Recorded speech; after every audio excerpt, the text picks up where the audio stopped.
I can't not mention the new interim trade agreement with the United States, sir, because that has just come out after the minister's speech. It looks less like a free trade agreement than a pre-committed purchase agreement that overturns every principle of reciprocity. How can we speak of a reciprocal tariff of 18% on one side and 0% on the other? At a time when India's total bilateral trade with the US stands at roughly 130 billion US dollars, and we have a trade surplus of only 45 billion US dollars, we have surprisingly promised to buy $500 billion worth of American goods over 5 years. This effectively converts a surplus into a long-term deficit by executive assurance rather than by market demand. No major economy has ever neutralized its own trade leverage in this manner.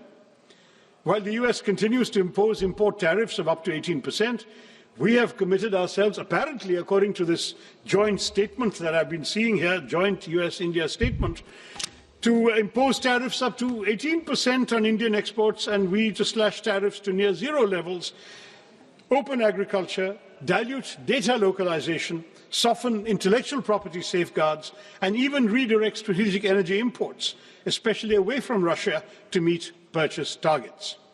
Now, this is not strategic balancing. It is economic preemption.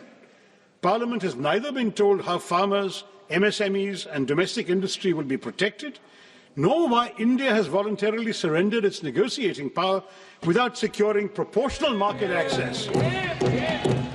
Without securing proportional market access or policy space in return.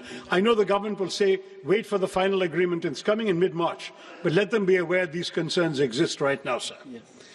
The government's claim that India has secured a better deal than China, Vietnam or other Asian economies does not withstand scrutiny.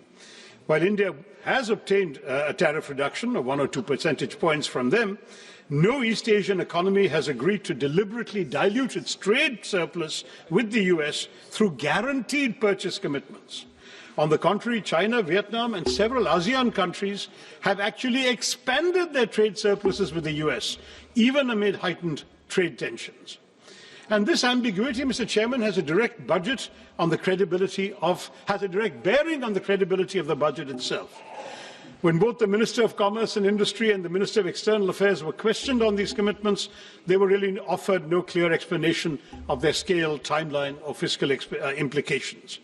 Now, the reason I mention this in the context of the budget is that key budgetary assumptions on trade balances, external financing needs and overall macroeconomic stability rest on information that the Parliament does not possess and has not been given.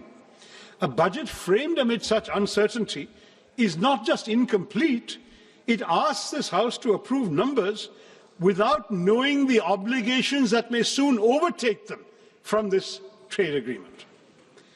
Now, I do want to say that when the two ministers play ping-pong with each other, saying it's not in their mandate to answer the question, each one attributes it to the other, then that looks like a rather disappointing game, because when no minister claims ownership of something like this, accountability disappears, and Parliament is left staring at a budget that conceals obligations that the government seems to lack the courage to admit openly.